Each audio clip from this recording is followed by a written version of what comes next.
You. Okay. Fabulous. Let's get this started. Rob, I'm just going to throw it to you because we're a little past time of starting. Would you get us started as Sergeant at Arms? I would be happy to, Madam President. If all of you please focus on my voice and focus on my screen and repeat after me. I pledge allegiance to the flag of the United States of America and to the republic for which it stands, one nation, under God, indivisible, with liberty and justice for all. Back to you, Madam President. Thank you, Mr. Sergeant at Arms. We are looking forward to the toast mastering of Miss Patricia, or Ms. Patricia. Would you like to take it away? Whatever. Yeah, it's so nice to see everybody. I do look forward to our Monday evenings, and it's going to be very interesting when we get to the table topics, if they're related to this theme of the unexamined life is not worth living. It sounds very, very profound, and we're all such profound thinkers and so philosophical. It should be a very rich experience. If no one else has a joke for the evening, I do. Is there anyone who wants to volunteer one? Okay. All right.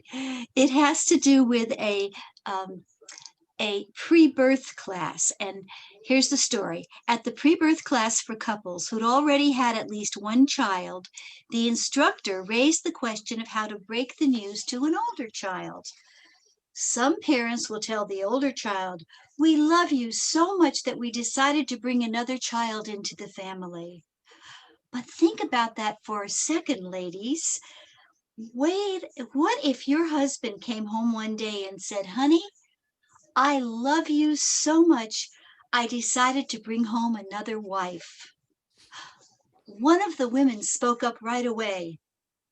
"Does she cook?" That's, oh gosh, it just cracked me up when I heard it. All right, there are no changes in the program. Everyone who had responsibilities is present. That's very reassuring. And I don't see any guests. Nope. No, we have no guests tonight, so it's just our intimate little group. That being the case, I would like to introduce our general evaluator, Rob Tidd. Rob, take it away. Thank you, Madam Toastmaster. I'm sure all of you know that football, high school football, is coming back to Chelan County beginning this weekend.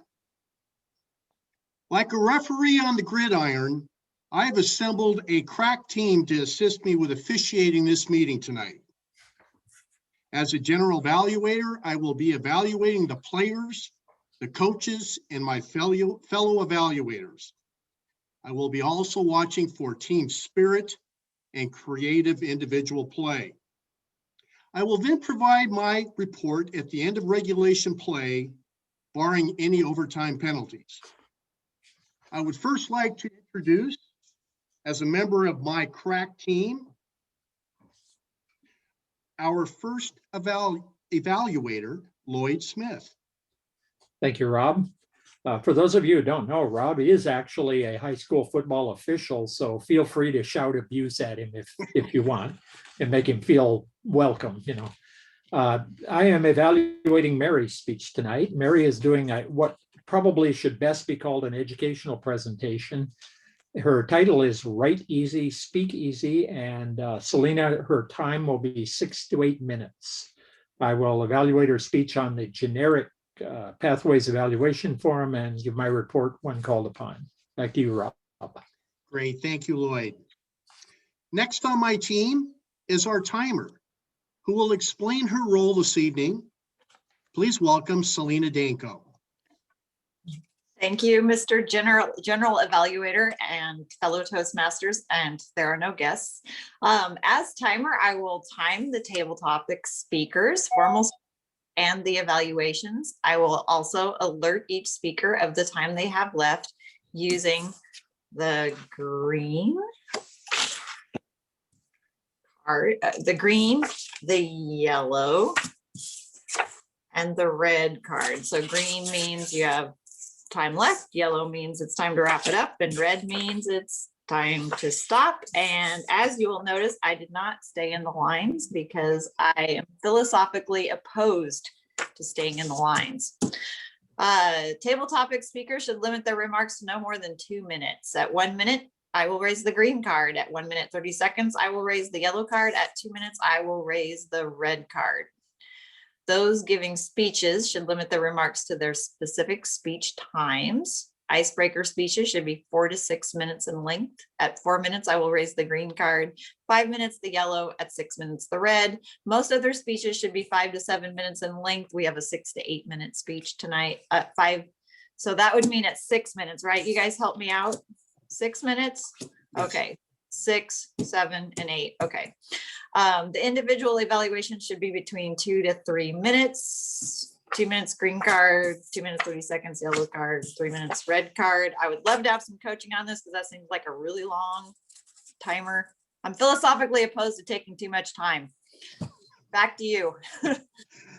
Great, thank you, Selena.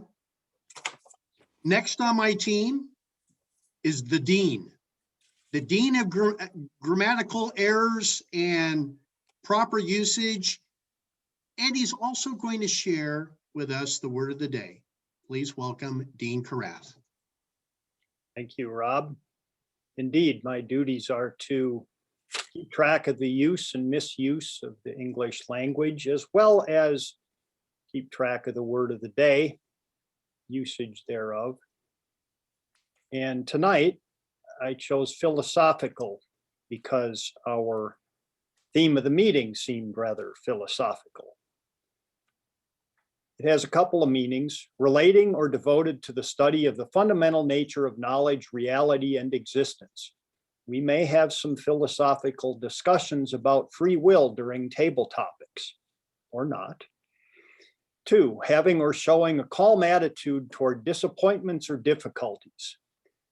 I am personally philosophical today about the fact that the rain is ruining our nice snow, and I love to ski. Back to you, Rob.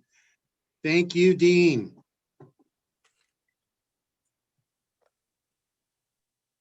Last, but certainly not least, we have our awe counter. She will not be throwing any flags on the gridiron tonight, but she will be tracking all those naughty words.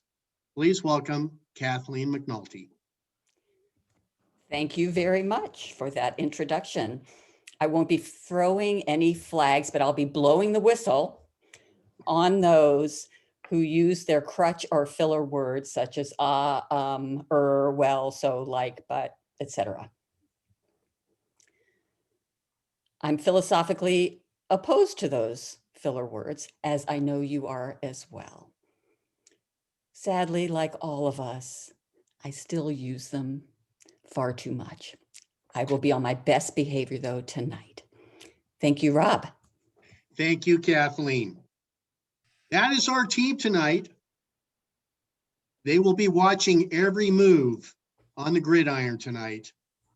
At this point in time, we're going to turn the meeting back over to our Toastmaster, Pat Whitfield.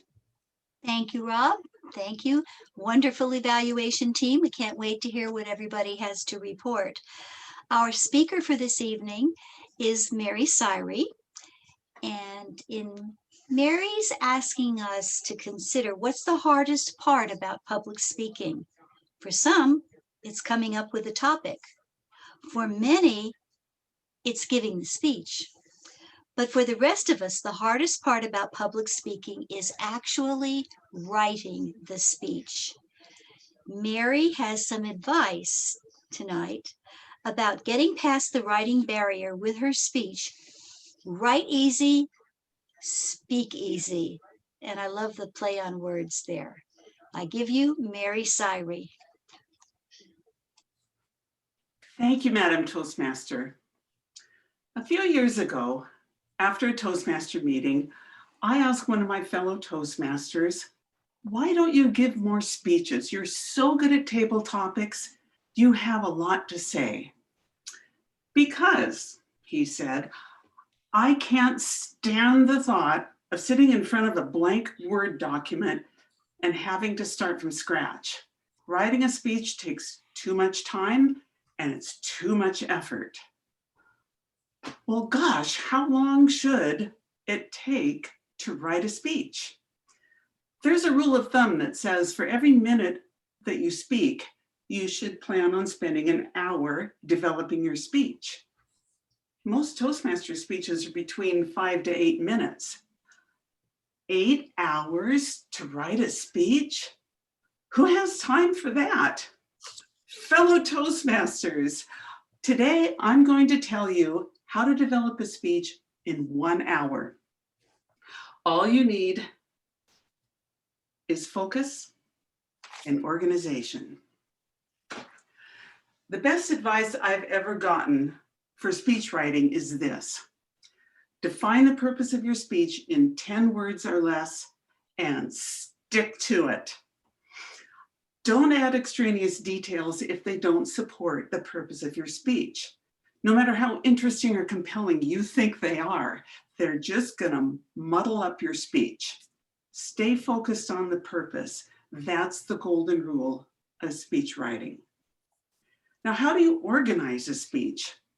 Toastmasters loves rules of 3. Every speech has 3 parts. The introduction, where you tell them what you're going to tell them. The body of the speech, where you tell them. And the conclusion, where you tell them what you just told them. Where do you start with all that? As my friend is in this quandary. Well, sometimes the beginning is a very good place to start, but not with speech writing. No, start with the body of the speech. That way you can formulate your thoughts. If I start with the introduction, I get overwhelmed and I become stalled. So jump into the middle. And I have 3 tips for organizing the body of your speech. First, list your key points. And these are the statements that must support the purpose of your speech. How many? 3. 3 is optimal, never more than 5. But let's stick with 3 key points. And once you have those defined, put them in order. There's going to be a logical order that will help your speech flow so that you can get through it easily. Your points might be chronological. There might be the case where your points build upon one another. Just something that makes sense to you. And when you've got your 3 points in order, elaborate on them. Use an example involving people or events. You can call on statistics to help support your point of view. Quotes are always good. Just make sure to stay on focus. This is the time where it's tempting to go off on a tangent, but don't do that. Stay focused. To make this come to life, I've come up with a sample speech. Let's say I'm going to give an icebreaker speech entitled 3 Important Books. My 3 points will be 3 books that I've read. I will put them in chronological order, in the order that I read them. And the purpose of my speech is to introduce myself to the audience using 3 meaningful books that I've read that resonated with me. My first book is this oldie but goodie, A Tree Grows in Brooklyn. I read this book, I don't know when, but it's been with me since 1965. It's the book my mother read, my sister read, and I read it and kept it. It's a coming of age book of a little girl who grew up in the slums of Brooklyn in the 1910s. And it's kept me fascinated ever since with that time period. And I can open this book anywhere and be enchanted by the chapter. My second book, well, I love a good mystery, but I don't like being fooled by red herrings. I'm the person who wants to know who did it right at the beginning. A Judgment in Stone has the most compelling opening line that drew me right in. Here it is. Eunice Parchman killed the Coverdale family because she could not read and write. We know who did it, but we don't know why. What is it about being illiterate that led her to such a horrific crime? I recommend this book too. My last book is nonfiction, Quiet: The Power of Introverts in a World That Can't Stop Talking. Thank you, Susan Cain, for legitimizing the introverts of the world. That's my speech body. And it's not too hard. It took me maybe 15, 20 minutes to select the books and a short elaboration. Of course, if this was a real speech, I would be elaborating more. But it's pretty easy to do. When you've had time to think about your 3 major points, you can more easily develop an introduction. This is your opportunity to draw the audience in. You tell them what you're going to tell them. You use humor, drama, or a startling statistic to get their attention. For my icebreaker speech, I would ask the audience questions about books to get them involved. Have you read a book that stayed with you long after you finished it? A book you can't get out of your thoughts, a book that changed the way you think? Just build some intrigue. Make them want to listen to you. With the introduction and body finished, you now have the conclusion. And this is where you summarize your key points. You tell them what you just told them. As Lloyd said before the meeting started, when you deliver a speech, you're asking the audience to give 5 to 8 minutes of their time. So make it worth their while. Give the audience something to take home and think about. For my icebreaker example, I would use a call to action. I would love to hear some reciprocal speeches. I challenge you to give a 3-book speech. What 3 books changed you, challenged you, or defined you? Speech writing doesn't have to be a big, onerous project that takes up all the free time on your weekend. Mark Twain said, "The secret of getting ahead is getting started. The secret of getting started is breaking your big, onerous task into smaller, manageable tasks, and then start with the first one." For a speech, define the purpose. List your key points, put them in order, and elaborate. Write a compelling introduction and summarize your points and purpose in your conclusion. These are all small tasks. 8 hours to write a speech? That's crazy. I challenge you. See if you can use these points I've given you and write your next speech in 1 hour. Madam Toastmaster. Thank you very much, Mary. Madam Timer, may we have 1 minute for people to give some feedback to Mary? Let us know when a minute is up.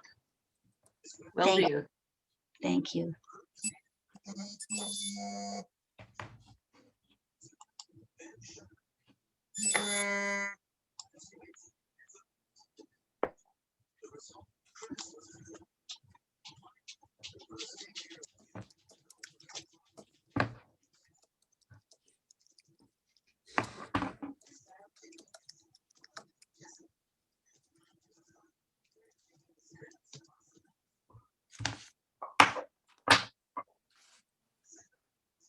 Oops.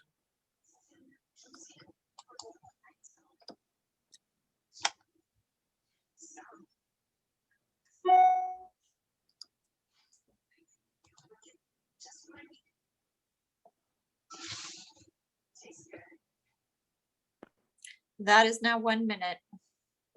Right? Finish your last word and we can move on now to table topics. Our table topics master for this evening is Jackie Graybill. And knowing Jackie, I think it's going to be very interesting and engaging. Jackie. Thank you, Pat. That was a beautiful introduction. And this is a fascinating topic that Lloyd picked. The unexamined life is not worth living. Does anyone know who said that quote, where that's from, other than Lloyd? Socrates. Yep. Dean, you got it. Socrates. I had to look it up though today. I did too. I was like, I know that's a philosopher from somewhere. Where is it? I would like to ask Lloyd, since you picked this topic, what does that Socrates quote mean to you personally? Thank you, Jackie. This is one of Socrates' more famous quotations, not that I was there to hear him say it or anything, but it's one of the very first things you run into when you start reading about Socrates. Philosophy was one of my college minors, and that's where I ran into him. But the thing that it means, what he was getting at in the longer, I guess, essay that he wrote that contains the quote, is the notion that if you just stumble along in life without thinking about what you're doing and why you're doing it, what you'll have is a collection of events that don't amount to anything. And you also won't have any way to judge whether you're a good person. Now, good meant something a little bit different back to him than it does now. It had to do with being a fully actualized human being, not necessarily morally good, although those are connected. So the point is, according to Socrates, that you need to stop regularly and ask yourself, why are you doing what you're doing? Could you do something different, which would be better? Is there a reason to wish you had not done whatever it is that you did? But he's getting at the notion of self-awareness at its base. And my experience is that a lot of people are not at all self-aware. They don't really think about why they do what they do. They sometimes wonder. I know back when I was teaching high school kids, every now and then I'd ask a kid, why did you just do whatever? And they'd look at you and say, I don't know, which is not a good answer, especially if it's something that resulted in some unfortunate effect. But in any event, he's not saying you should judge yourself necessarily, but at least wonder why you're doing what you're doing and consider it how it fits into the context. Madam Table Topics Master. Thank you, Lloyd. That was a wonderful synopsis of that. And I really resonate with this quote myself, because I love looking back on what I've accomplished, but also what I learned in a given year, and looking forward to what I'm excited about accomplishing in the next year, given what I have learned in the previous year, which is one reason that New Year's is my favorite holiday. But I'm wondering, based on what you were talking about, Lloyd, as far as living that examined life and stopping to ask yourself, okay, why did I do this? What does this mean in my life? Do you have a structured way in which you examine your life, or certain practices that help with this? Kathleen.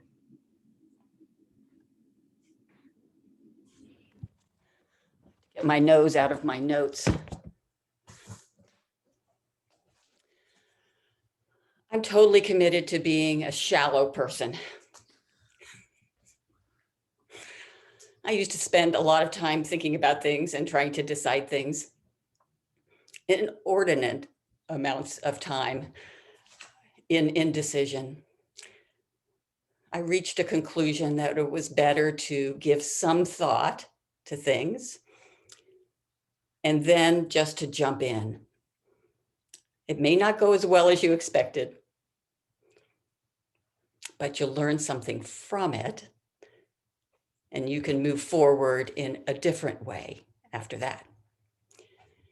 Your question was about whether I've used any tools to help me figure out, or sort of self-actualize, I guess, might be, if I go back to what something Lloyd said. I have made up tools where I look at what my values are and define them, and I look at what my goals are and my purpose. I outline all of those things. I periodically go back and look at it, and it's helpful. But if I don't achieve all those goals, I don't really worry about it. The things that I found most important to go back to and try and stick with are the values. if I can name 3 values that are important to me and I can stick with them, I don't have to give as much thought. I can be shallow. My values are things like faith, integrity, family. As long as I remember those, I don't feel like I have to be philosophically, intellectually spending a lot of time on decisions. If those are in the background, I might not do the perfectly right thing, but I'll be close enough and I can always auto-correct. Thank you, Madam Toastmaster. Thank you, Kathleen. That was very philosophically well put. And speaking of philosophy, as Lloyd said that he was a philosophy minor, I think you said? Yeah.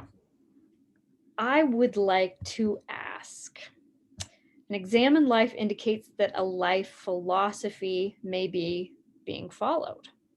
So what is your own life philosophy that you can share with us? Selena.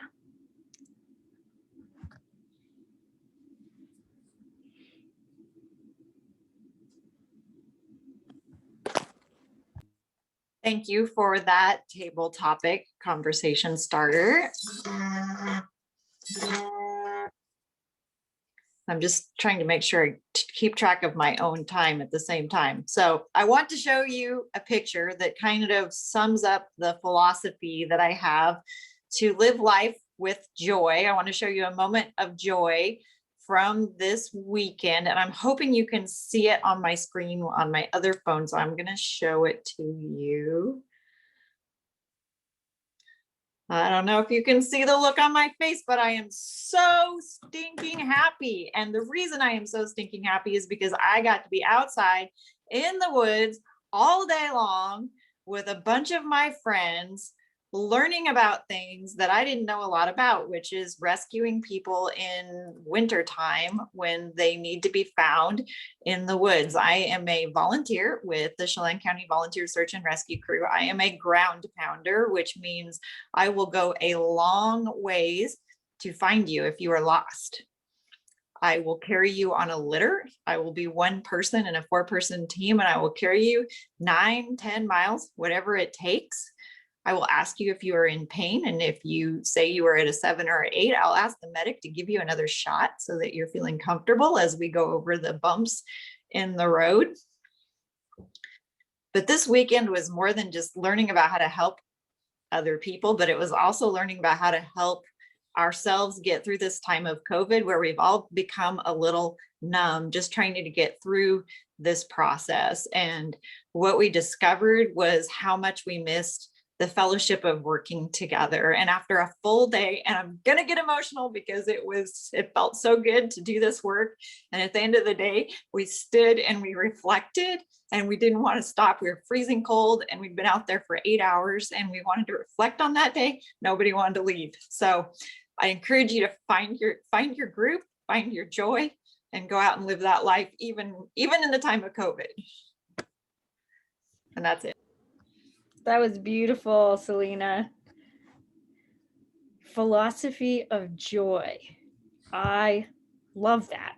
And it actually kind of relates to my next question, which is about the philosophical branch known as Stoicism. I found a great quote, and I didn't write down the author's name, but I'll tell you the quote. Stoicism is, at its root, a philosophy for minimizing the negative emotions in your life and maximizing your gratitude and joy, just like Selena told us about. It includes mindfulness practices and value-based living. It's a tool to amplify your human experience both internally and externally. So I would like to know, how does that fit with your own personal brand of philosophy in life? Rob. Thank you, Madam Table Topics Master. When I was a young man, I did a lot of things without thinking, I was a testosterone-laden young man and just went off and did things and didn't care about the aftermath. I then reflected on my life as I got older, and I realized that there's more to life in giving than in receiving. The ways that I have done that, one, I joined Rotary. Rotary is a service organization that promotes service above self. I believe wholeheartedly in that. And any opportunity I have to give to those less fortunate, I will do so, whether it be financial help, whether it's going to their home and weeding their yard or building a shed, whatever it needs to be, whatever needs to be done, I'm there to help. I think that was also the reason I got involved in high school football officiating, because it's a thankless job. I'll be honest with you. It's not a lot of fun to be there on the field and be yelled at and criticized for making a decision that may have affected a parent's child. Someone's got to do it. And I enjoy getting out there and running and being involved in a sport that I truly liked when I was growing up. And if it weren't for those officials out there on the field, it would be nothing more than recess. I truly believe that as I've grown and gotten older, it's simply more important for me to give back to people in our community than it is for me to gain some notoriety, to gain any personal recognition. And it's something I will continue to do for the rest of my life. Thank you, Madam Table Topics Master. Thank you, Rob. Philosophy of service and generosity. Wouldn't the world be such a better place if we all had that philosophy? It's incredible. Barbara, do you mind if I ask you a question? Go ahead. Okay, cool. This one is about habits, because I find the idea of personal habits to be very interesting related to self-reflection. And I have a favorite author. Her name is Gretchen Rubin, and she wrote a book called Better Than Before about habits. And she has this to say: habits are the invisible architecture of daily life. We repeat about 40% of our behavior almost daily. So if we change our habits, we change our lives. Alas, no magic one-size-fits-all solution exists. You must know yourself and choose the strategies that work for you. So in light of that, what are some meaningful habits that you have either broken or established, or both? Thank you, Madam. Thank you, Madam Toastmaster. One of the habits that I have developed since my kids were very young was my morning routine and the importance of having that time to myself. So that means waking up at the crack of dawn and getting up early, getting that cup of coffee, and just having that time to reflect on what I'm going to be doing that day, as well as maybe some reflection on how that week went. It is a habit that I continue to do as my kids have grown and left the house, as I have had grandchildren come and stay with me. And it's very, very important to me to be able to reflect on, it's really important to me to have that time to myself, whether I'm traveling, whether I'm with my husband in a 28-foot camper trailer, to have that morning time to myself, whether it means to go for a walk or a small hike, just to be out in nature. But again, that's my habit, getting up early in the morning to self-reflect.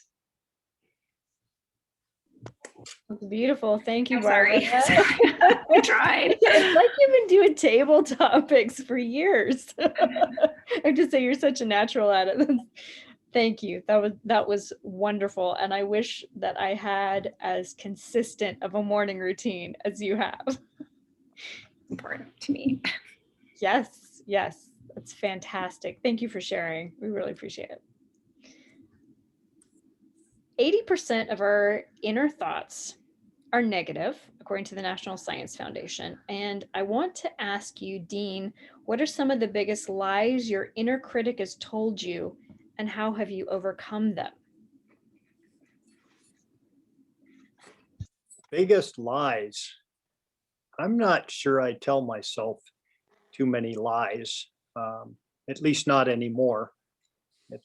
Having just signed up for Medicare, I've had lots of years to think about that. And I guess back in the day, I probably lied to myself, but I'm having a hard time remembering what those were. I do ruminate a lot, and I'm trying to not do that. Ruminate means that you think negative thoughts over and over and over again. So I'm really working on thinking more positively and not being self-critical. I've started to join on a Zoom meeting at this point, but it's mindfulness exercise and so we'll meditate for a half an hour, and then we get, I guess, what amounts to a sermon on Buddhist philosophy, if you will, for another half an hour. And it's all very fascinating. And part of the reason I started to do that is that I have trouble with insomnia. And I honestly believe that mindfulness will help. It's very related to something called cognitive-based training, if you've ever run across that. That's a process that's used for insomnia. I'm actually signed up for it, but I can't start the class until next November. So it's going to be a while, because doctors and medical professionals are all very busy right now for some reason. So anyway, after 65 years, that was not a lie that I told myself. It's something I recognized that I need to fix, and I'm working on it. And I hope that in a year, I will be a slightly different person. Thank you. Fantastic fielding of that question into something that worked for you, Dean. I'm sure that those Zoom meetings are fantastic and really interesting. And it's interesting to me how in the time of COVID, we are all adapting in different ways to bring self-reflection into our lives. And along with that, I would like to ask Pat, what is the most surprising thing you've discovered through your own self-examination?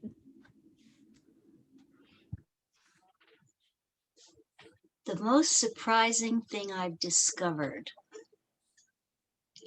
is that I believe I have more patience than I ever gave myself credit for. I always say I'm not a patient person. It's very hard for me to defer gratification.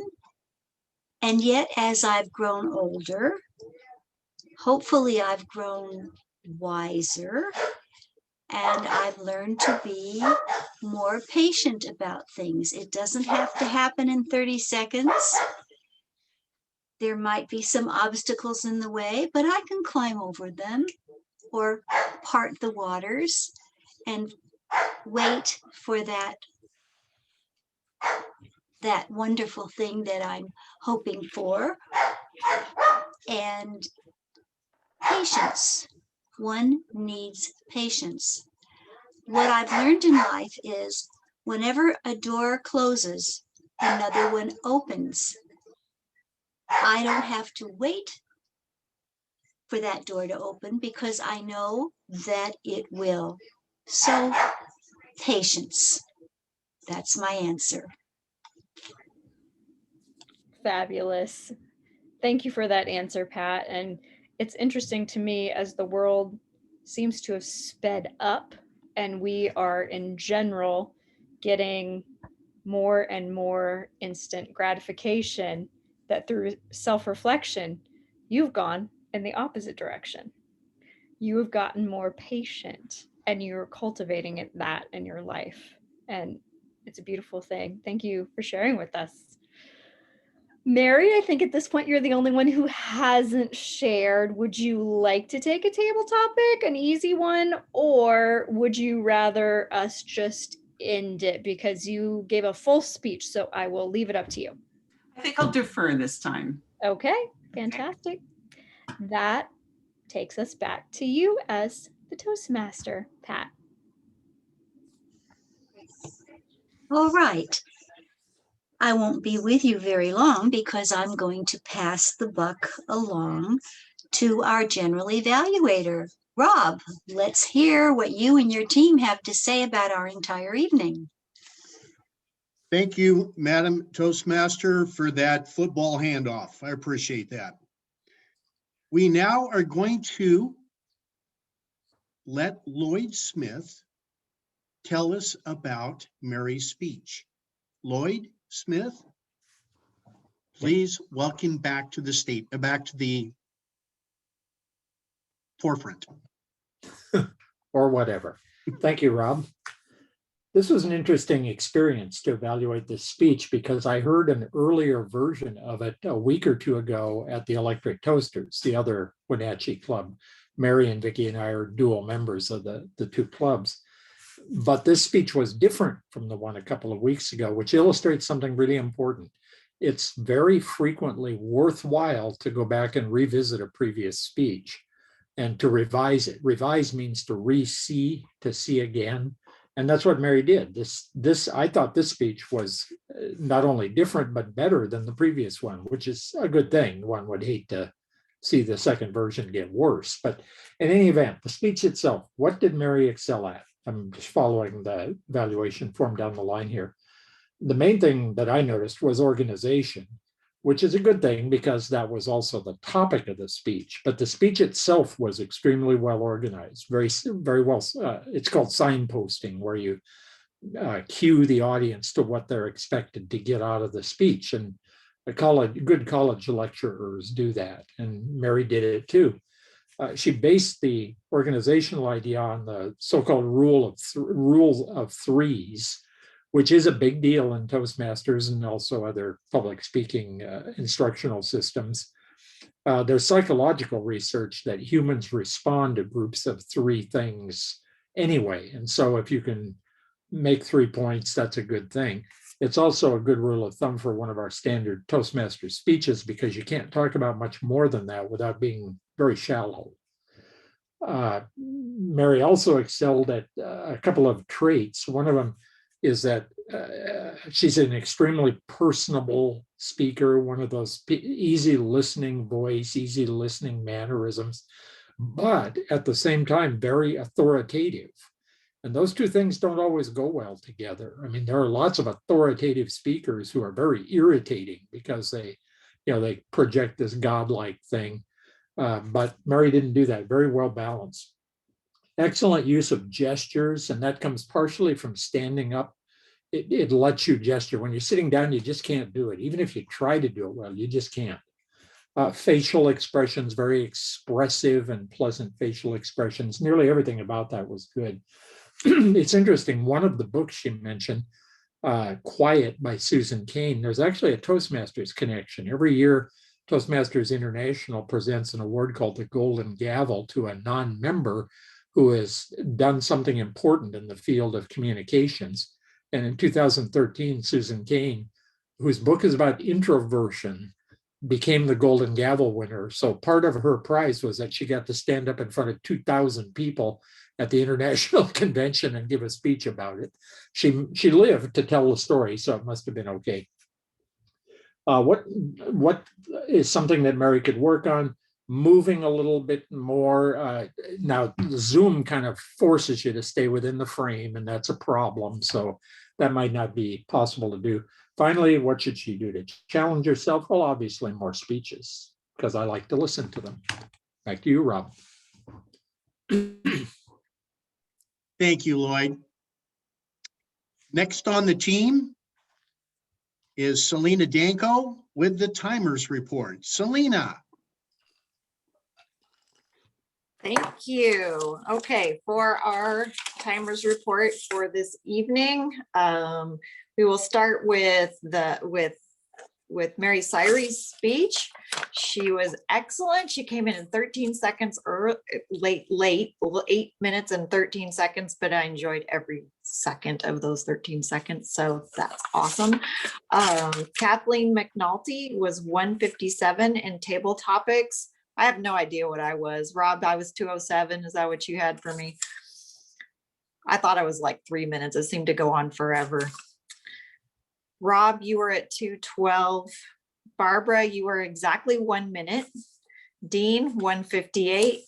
Pat, 1 minute and 13 seconds. And then for the evaluations, Lloyd was at 321. And that's my report. Back to you. Thank you very much, Selena. Next up, our grammarian and word of the day, wordsmith. Please welcome back Dean Caraff. Thank you, Rob. For the word of the day, I had Selena using it once, Pat using it once, Kathleen used it twice, and Jackie used it once. Now, I may have missed some, but I guess since we're not keeping score and no awards are offered, that's probably okay. I did pick up on a few other interesting phrases or words. I really enjoyed Rob's use or analogy with the football restarting. I was surprised that we're having football this spring. I guess I don't get out much, but that's pretty cool. And I liked some of the terminology you used. The one that I wrote down and remember is throwing flags on the gridiron, to refer to our Toastmasters meeting. Anyway, very entertaining. Mary, you had a couple of phrases that caught my attention. Fooled by red herrings, introverts of the world, which I happen to be one of, and that looks like a very good book, by the way. Jackie, you used the word stoicism, if I'm pronouncing that right. That's one of my favorites. And Lloyd, you used the term signposting, which I don't think I've heard before, at least not in the context of public speaking. And that's my report. Thank you very much, Dean. Next up, our awe counter report. What do you have to report to us, Kathleen McNulty? I was going to say we hit a home run, but that was the wrong sport. We must have scored a touchdown tonight. As usual, the people who speak the most tend to have more infractions.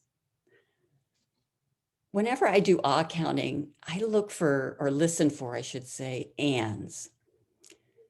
It's not on our official list. I'd use it a lot. I've given myself 4 ands for my only 2-minute presentation tonight. Every time one of them came out of my mouth, I wanted to reach and pull it back. I heard it. I'm going to mention the ands. Let's start with Rob. Rob, you had a few ands, but otherwise you were clean. Jackie, great job. 1 1 1 so, but another so was in the quote that you were reading. So we need to get back to that. 1 like and 1 and. Patricia, 1 1 repeat of the word that, a couple of ands. Lloyd, 2 ahs, 1 well, 2 so's, 3 buts, a few ands. Selena, you did a great job. The very middle of your presentation was free of filler words. Your filler words were either in another part or at the beginning or the end, which was interesting. 1 ah, 2 ums, 1 so, 1 but, a couple of ands. I think that is very good. Dean, 2 so's, a repeated word, and a few ands. Mary Cyree, who had most of our time tonight. 3 wells, 1 but, 1 repeated word, a few ands. Barbara, great job. For someone who said her weakness was filler words, you were really focused and you had a distraction in the background.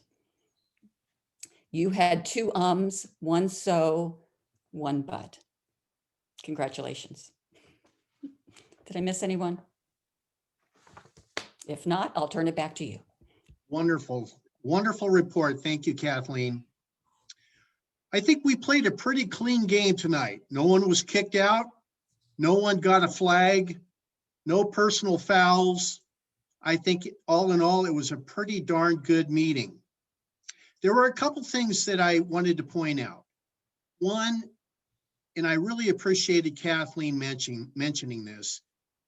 As I grow as a Toastmaster, one of the things that really irks me is when I use filler words. And I think that it forces us to recognize when we use them and try not to use them in the future. I really appreciate you mentioning that, Kathleen.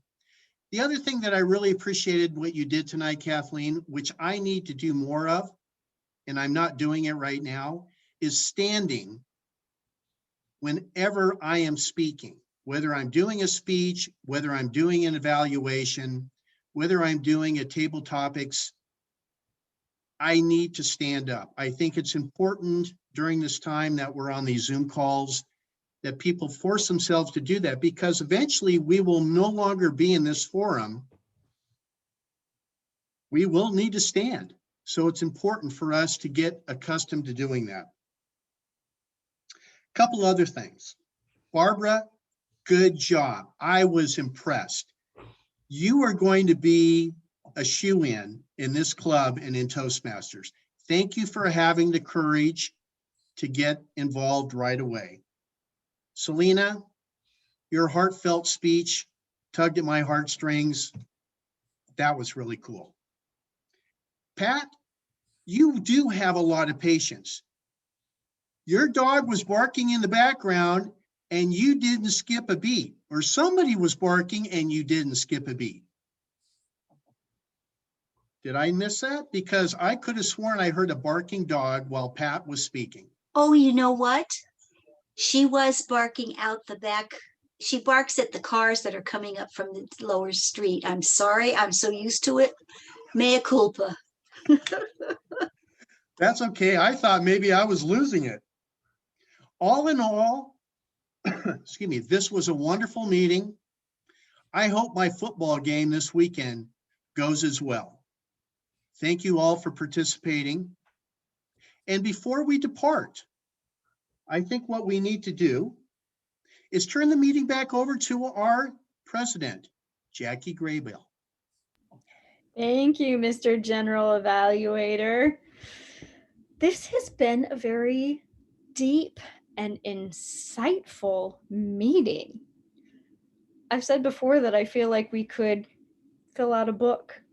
We could write a book with a lot of the answers that you all have provided, and I felt that way tonight. It's fantastic. So thank you for everyone for your contributions. Lloyd, is there anything that we need to talk about as we send our best speaker of the night to Rob? Yes. Great. We are having area speech contests coming up, and the way we're going to do this year, it's all going to be online, Zoom. The way we're going to do it is that we're going to have areas A1, A2, A3, and A4 back to back to back to back with the same group of judges and whatnot. But there are rules about who can judge, and obviously none of us in this group can judge anybody else in this group, and we have at least one person here who will be speaking. However, I've been asked to recruit some judges, some people who are willing to judge for Area A3, which is down in the southern part of the Yakima Valleys. There's almost no chance any of us know anybody down there. Judging is an interesting experience. You don't have to have any knowledge or prior experience. You're anonymous. You never have to explain why you gave the prizes to whomever you choose, and the people who speak will never know who you were. You won't even be identified on the Zoom thing. Your picture won't be visible. You'll just be like Judge 1, Judge 2, or whatever. This is going to occur on Saturday, March 27th in the morning hours, I would guess. Like, it'd probably take maybe 90 minutes to do the whole thing. And so probably I would guess start at maybe 9 o'clock or so and be done well before noon. So if you feel like you'd be interested in taking a shot at that, email me tomorrow maybe.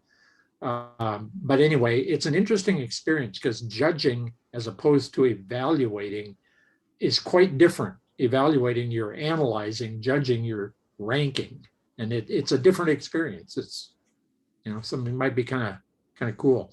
I haven't done much of it because I'm usually in the contest, but it is a challenge to do and to think about it.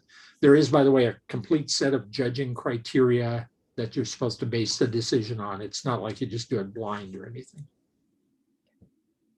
Thank you. Thank you, Lloyd. So question for you along with that, would I be correct in saying that we're not having a club competition then? We will not need one if we have fewer than 2 people in each of the speech events. Okay. As each club is allowed to send 2 people on Okay. per event. Okay. So it'll just depend on who contacts you then. Did you have something to say, Mary? Yeah, what are the speech events besides international speech? Humorous speech. Oh, just 2. Yeah, correct. No table topics. No. The entire contest cycle all the way up through the international finals is going to be on Zoom this year again. Okay. Perhaps it's obvious, but if anybody is going to compete in the contest and we don't have a contest in our club, you ought to give it anyway. Oh yeah. The rule book says that each club can select its people to move on to the area contest by any means it chooses. And so traditionally in this club, if there are 2 or fewer in each event, they automatically move on, assuming they actually can give their speech in front of the group. So that's what you were talking about, Dean. It's more like an audition. Right. But if we have more than 2 per event, then obviously we need some kind of contest or whatever. Okay. Anyway, give it a little bit of thought if you want to judge. If you want to speak, if you haven't produced a speech by now, you're probably up the creek, but hey, life is full of challenges. Did you say that judging thing is March 27th or February 27th? March 27th. This is the area contest. Oh, right. Well, that's a whole month away. Yeah, no problem. All you need is an hour, right, Mary? Right. Exactly. I was like, up a creek? I'm not up a creek. But then you have to rehearse. Yeah, that 1 minute per hour thing sounds ridiculous, and it is in terms of club speeches, but I have to tell you that for international speech, I usually put 40 or 50 hours into each of them total. Wow. If you go on YouTube and look up Toastmasters International Champions and watch some of those speeches, you'll see why. I mean, it's not easy to compete with people on that level. Mm. Good to know. Thank you for all of that information, Lloyd. Yeah, I'm glad I could cheer you up, Jackie. I feel like you splashed water in my face. I need to get my butt in gear. Yes, yeah. I'm doing the international speech competition, by the way. If anyone wants to join me. Rob, do you have a winner for us? We do, Madam President. Fabulous. Just like in a football game, we have a winner tonight. Unless, of course, you're playing in the NFL. Tonight's winner is Mary Syrie. Congratulations, Mary.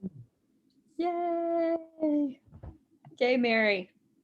Thank you for all of that wisdom you shared with us. There are pearls we can wear around our neck for our next speech. All right. Thank you, everyone. Does anyone else have something they would like to share? I know we're a little bit past. No? Okay. I did have a question for Selena. I was curious if you happen to know my uncle in your in your work as search and rescue things. Joe Anderson is his name. I do know who he is.